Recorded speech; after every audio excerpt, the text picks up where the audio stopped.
If you want to elevate your candle game, turn plain candle vessels into art, and tap into the personalization candle market, this video is for you. If you can design it, you can sublimate it, and I am going to prove that to you today.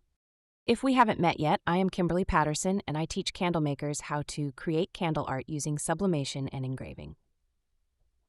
In this video, we are going to go step by step so you can follow along and create your own candle art. If you have not purchased sublimation supplies, I have a video on what to get and where to get it. I'm going to insert it here. If you already have your supplies, then just skip to the next section. Curious about candle sublimation and need supplies? Let's go shopping. Let's start with our candle vessel. You may already have your candle vessels, but if you don't, let me show you what I use. Any of the light color vessels from Makesy sublimate beautifully. Cream, white, sage, light blue. You can buy these in the 12-ounce or 8-ounce size. I shop Makesy when everything is 20% off and I get free shipping. I have used vessels from Amazon as well, white and light pink. The only candle vessels I have found that don't work for sublimation are ceramic vessels, clear vessels, or glossy colored vessels. Experiment and have fun. Next is our sublimation printer. I use the Brother SP1. Any sublimation printer will do, so if you have a different brand, use that. Next is our sublimation oven. I use the PYD oven. I like it because it automatically shuts off. Some use an air fryer or convention oven. Just make sure you use it for sublimation only. Our printer will need sublimation paper. I use the A1 brand, but any brand will do. Sublimation tape is next on our list. This is heat-resistant tape. You will use this to tape your design to your candle vessel. Shrink wrap for tumblers is needed to shrink wrap before we put our vessel in the oven. We also need a heat gun to shrink the wrap around the vessel. If you don't have a heat gun, buy the cheapest one. It doesn't matter what brand. Butcher paper is needed to put at the bottom of the oven grate so the shrink wrap doesn't ruin your oven. I like to buy the pre-cut ones, but any will do. Just one more thing. This handy tape dispenser is the best. It automatically cuts your tape for you. I use 3 rolls on it at once. 2 pre-cut and 1 I cut myself for longer strips of tape. Are you ready? If you have all your materials, you are ready to sublimate your first candle. Now that we have our supplies, let me take you on this sublimation journey. For our video today, I am using Gemini to create my clip art. I have uploaded my inspiration file, which I cannot use because it is a photo of copyrighted wallpaper. I asked Gemini to give me similar designs. I will just use the designs I like. These designs are for my hotel-scented, luxury checked flower collection. This rose flower design is the one I want to work with today, but I want to modify my design more, so I am asking for more of an outline. I will test both designs on my vessel to see which one I like best. You might have to ask for revisions, as I did, to get what I am looking for. Once you're happy with your design, it is time to import into Canva. This is where I clean it up. I used Image Upscaler in Canva, removed the background, and resized it to 3.5-inch square. This size matters. Candle vessels are curved, and once a design gets larger than about 3.5 inches, it becomes difficult to tape it securely. When the paper isn't fully flush against the glass, you risk ghosting. If you're not familiar with ghosting, it refers to areas where the design doesn't receive full ink transfer. The result can be blurred or smeared spots in the final image. This usually happens when air gets underneath the sublimation paper, either because the design is too large or it wasn't taped down properly. Controlling size is one of the simplest ways to avoid ghosting and get clean, consistent results on curved candle vessels. Once we are happy with our design, we will download it as a transparent file and print to our sublimation printer.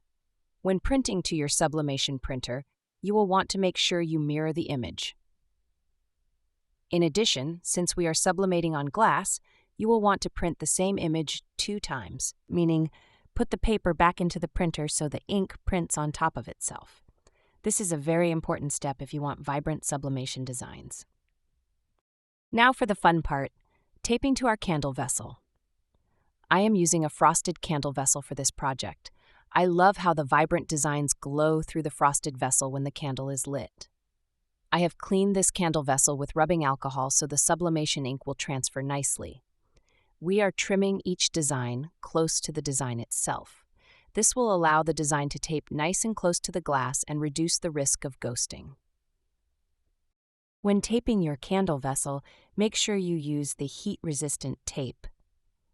I am taping around every edge of the paper and use pressure to make sure that air does not get between the design and the vessel. You can check your candle from the inside out to make sure the design has not ghosted before you unwrap it. The ink is vibrant when looking from the inside of the vessel. Be sure to put heat tape all around the lip of the vessel to prevent the shrink wrap from sticking. Next, we wrap this in shrink wrap and use our heat gun to secure it. No need to get this perfect, as the oven will shrink it as it bakes. We simply tape up the seam and use our heat gun to shrink around the vessel. You don't have to worry about getting this perfect. It will continue shrinking in the oven.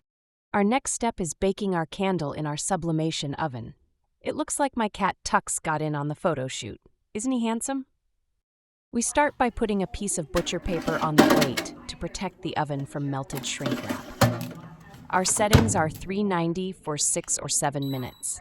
This oven will turn off at the end, which I love. It means I don't have to babysit the project. I can also load the candle into the oven before it reaches the desired temperature. Let your candle cool for at least 30 minutes before unwrapping it. Our candle is cool to the touch and it is ready to unwrap. I want to make sure I don't scratch the candle surface while unwrapping, and I am checking for ghosting by looking inside the vessel. If I notice ghosting, I will retape without moving the original design and rebake. This usually fixes it, but you need to make sure you don't move your original design. In retaping, you are just applying more pressure and removing any possible air that got in between the design and your vessel. Our final reveal is beautiful. We tested 2 separate designs on this vessel, one with more definition of the rose and one with less. Please tell me in comments which you prefer. When sublimating candle vessels, you can put up to 3 designs on each vessel if you want a wraparound effect. Now let's fill this vessel with wax and wick and give it a proper photo shoot. We filled this vessel with number 5 from our hotel collection, and it smells heavenly and looks even better. We finish this off with a custom engraved lid. The candle lid is engraved on the inside with the required information. We leave the outside of the lid for our customer to personalize, a genuine keepsake, after the wax is gone. These candles are dishwasher safe, and the design will not fade or wear off. I hope you enjoyed this edition of The Candle Artist Way. Get my book at cost if you would like to learn to make these candles yourself.